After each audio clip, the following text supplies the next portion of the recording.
बिस्मिल्लाहिर्रहमानिर्रहीम। एदावर्स दोस्तों, परवेज़ अकरम खतीब। दोस्तों, ये आप देख सकते हो कि ये मिर्ची है, मिर्ची के पौधे हैं और ये बिल्कुल हरे हैं। बर्फबारी के बावजूद भी ये हरे हैं, क्योंकि यहाँ पे अगर आप इसके पौधे इस तरह से हैं तो आपको ये चाहिए कि आप इनकी केयर करने के लिए, इनको बचाने के लिए आप इसकी कटिंग करें। अगर आप इस तरह से इनकी कटिंग करेंगे तो ये बिल्कुल सेफ़ रहेंगे और मार्च में या फिर कुछ ही टाइम में ये दोबारा से आपने जो है पत्ते निकालना शुरू कर देंगे और आपकी मिर्ची जो है सेफ बच जाएगी। नहीं तो इसकी जो है ना, ये फिर पूरा सूख जाता है। लेकिन इसका तरीका यही है कि यहाँ से इसकी कटिंग कर दें और दोबारा से ये पौधे हरे हो जाते हैं। जितनी भी लोगों की मिर्चियाँ इस तरह से हैं जो बची हुई हैं, हरी हैं, और अगर इस महीने में आप इनको बचा सकते हैं तो इनकी कटिंग कर दें।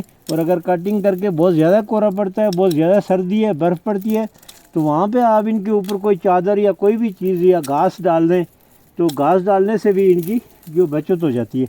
लेकिन ये देखें आप, बिल्कुल हरे हैं ये, और ये बहुत अच्छी क्वालिटी के पौधे हैं, चूँकि ये वो जो गुच्छे लगते हैं वो उस तरह के पौधे हैं, और मैं इनको सेव करने के लिए ये कटिंग करता हूँ।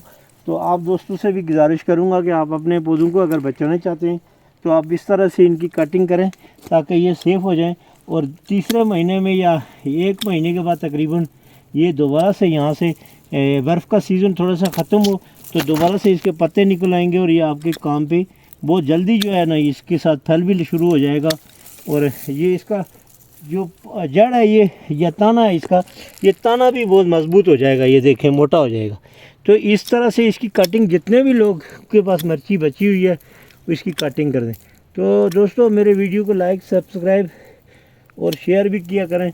आप दोस्तों की नुमाइश के आप लोगों के लिए मालूमाती वीडियो शेयर करता हूँ। जितनी वीडियो शेयर आप मेरी रखेंगे, फिर से दोबारा मैं नए तजर्बे के साथ, नई सोच के साथ आपके सामने हाजिर होता हूँ। मैं समझता हूँ कि ये पौधे अभी बिल्कुल सेफ़ हैं।